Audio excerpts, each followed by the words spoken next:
Ketua. Yang pertama saya apresiasi pimpinan Komisi 3 yang menyiapkan waktu khusus untuk mengundang Mahkamah Agung khusus membahas soal-soal yang non-yudisial, tetapi sangat penting. Pentingnya itu tadi disampaikan dengan bahasa yang agak teatrikal oleh Pak Hinca Panjaitan. Kemandirian dulu, barulah keadilan. Penting, Pak. Saya rasa dalam maknanya. Tapi saya ragu apakah teman-teman nangkap maksudnya itu. Kemandirian dulu, lalu keadilan. Itu maksudnya bagaimana menjaga kemandirian pengadilan, menjaga kemandirian hakim. Sebab itu adalah pangkal pokok untuk hakim pengadilan memberikan keadilan yang sesungguhnya. Kalau pengadilan tidak memiliki kemandirian, tidak memiliki otonomi, tidak memiliki kemerdekaan, saya takut hakim direnggut kebebasannya. Sehingga keadilan pun tidak bisa terwujud. Nah, salah satu tantangan hakim di pengadilan di era globalisasi ini bukan intervensi kekuasaan politik, tetapi intervensi oligarki ekonomi. Oligarki ekonomi mengintervensi, mempengaruhi hakim-hakim, merebut kemandiriannya. Dengan apa? Dengan uang. Uang. Dengan uang Bapak punya kemerdekaan itu direnggut, diambil, dibeli. Sehingga Bapak tidak lagi jernih untuk menegakkan keadilan. Sehingga apa yang dikatakan orang, hukum hanya tajam ke bawah dan lumpuh ke atas. Apa yang orang bilang, no viral, no justice. Kalau nggak diviralkan, nggak ada keadilan. No money, no justice. Itu sambungannya tadi. No viral, no justice, no money, no justice. Akibatnya, pengadilan menjadi tempat transaksi, jual beli keadilan. Ini penegasan apa yang tadi disampaikan oleh yang terhormat Bapak Hinca Panjaitan yang ke-23. 13. Oh, 13. 23. 13. Baik, terima kasih. Yang kedua, saya ingin sekali Pak Dirjen dan Pak Sekma memberikan kami database. Apakah punya database mengenai putusan-putusan perkara di Mahkamah Agung yang telah memiliki kekuatan hukum tetap? Apakah punya?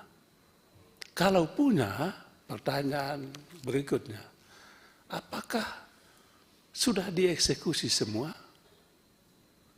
Berapa yang sudah dieksekusi? Berapa yang belum dieksekusi? Yang belum dieksekusi apa alasannya? Kami ingin tahu. Sebab kalau keadilan itu kalau hanya di atas kertas, itu bukan keadilan namanya. Kami barusan menangani eksekusi, Pak Dirjen, eksekusi. Orang datang sama kami, minta tolong bagaimana caranya mengeksekusi. Saya tanya, putusan kamu sudah berkekuatan hukum tetap? Sudah.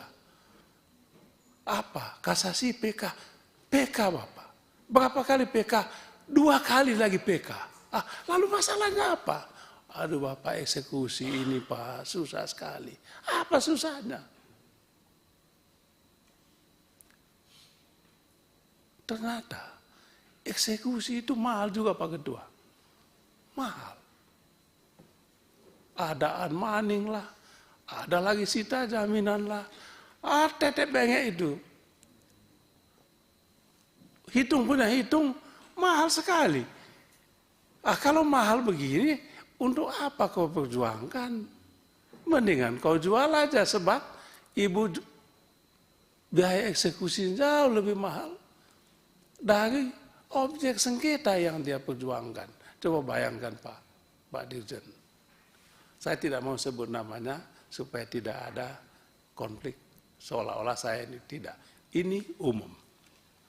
Itu satu.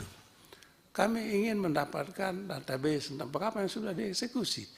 Yang kedua tadi ini ada kaitan dengan PNBP tadi. Eksekusi kasus korupsi, Bapak. Eksekusi. Putusan sekian, denda sekian. Ini kan ada eksekusinya. Mana laporannya itu, Pak?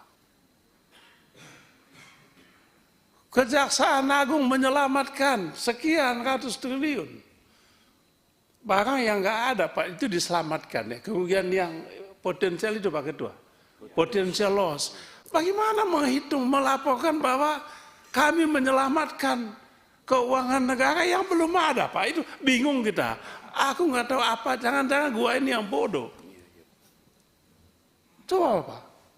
Ngomong, kami selamatkan loh. Apa yang kau selamatkan? Itu potensial loss loh. Kan belum ada barang ini. Kok kau bilang kau selamatkan?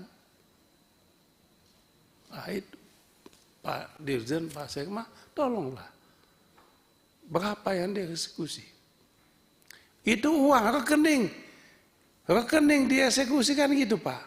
Disita eksekusi. Sudah belum? Mana hasilnya, ada laporannya enggak? Bapak harus pantau itu. Malah ada Pak, orang teman juga yang kena kasus korupsi Pak Ketua. Dia sudah dihukum 10 tahun, hukumannya 15 tahun. 10 tahun dia sudah jalankan, rekening anaknya yang tidak ada hubungannya itu tetap saja disita. Bukan disita, apa namanya? Diblokir. Coba Ketua, diblokir. Nggak jelas juga statusnya. Lah, apa toh ini? Itu maksud saya Pak. Tolonglah Pak Dirjen. Itu kan bukan urusan hakim, urusan bapak mereka.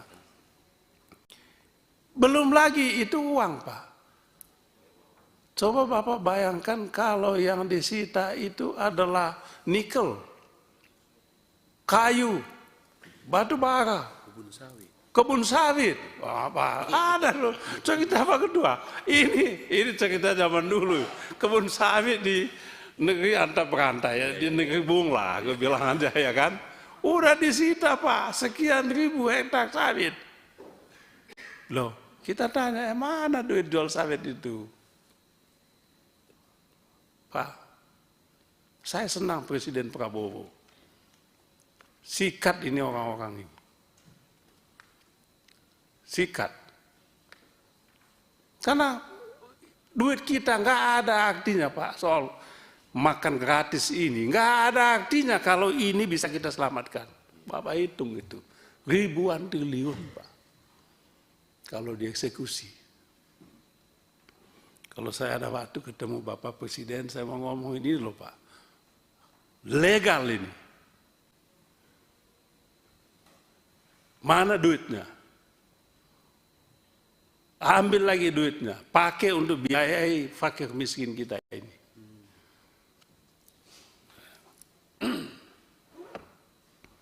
Kemudian yang ketiga Pak,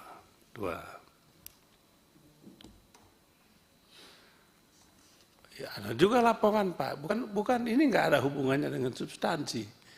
Putusan di Mahkamah Agung udah 6 bulan lalu, tapi berkasnya itu loh Pak. Kenapa sampai bertahun-tahun? Bagaimana kita mau lakukan upaya hukum PK misalnya, putusan kasasi itu bisa setahun, Pak.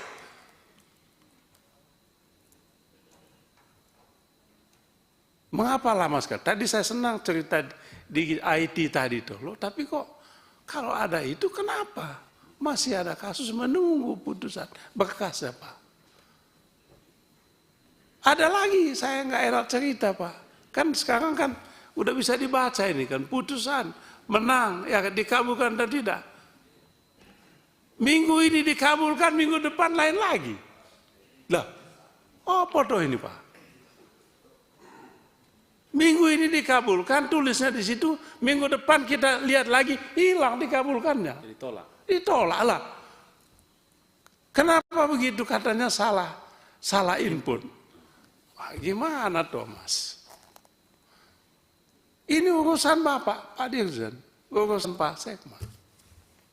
Itu cerita masa lampau, tapi masih masa lampau nggak lama-lama banget sih, belum lama ini.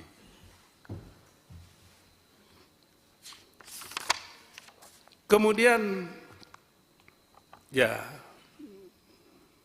banyak masalah, tapi banyak juga prestasinya. Saya secara inkognito mengunjungi beberapa pengadilan, banyak yang hebat-hebat lah. Tapi satu, Pak Ketua, mohon bagaimana itu tadi, bagaimana kemandirian itu kalau kesejahteraan hakim ini kita nggak perhatikan. Kalau saya ada duit, saya mau kasih gaji. Cuman kalau kasih gaji nanti dibilang lagi, gratifikasi. Bukan gratifikasi. Nanti mereka loyalitasnya buta ke saya. Aku salah pun mereka bela. Kan ada yang begitu, Pak. Padahal niat baik. Jangan karena aku bantu, lalu Bapak bantu saya, bela mati begitu. Salah saya korupsi bisa dibebaskan. Kan gitu, hanya karena saya bantu, ya nggak boleh begitu. Jadi sekali lagi, lanjutkan perjuangan teman-teman di Mahkamah Agung. Yang lain-lain boleh rusak, Pak. Tapi hakim harus kita jaga. Sebab di jiwa hakim itu ada keadilan. Itu yang mau kita perjuangkan. Selamat berbuka puasa. Nanti malam ya kan? Karena saya mau jalan ini. Mudah-mudahan puasanya membawa hikmah. Saya hormat semua sama hakim ini, Pak. Luar biasa. Saya junjung tinggi. Kalau ada satu dua yang salah, ya udahlah, kita maklumi. Di tempat saya, Pak Hakim itu naik ojek. Udah gila negara.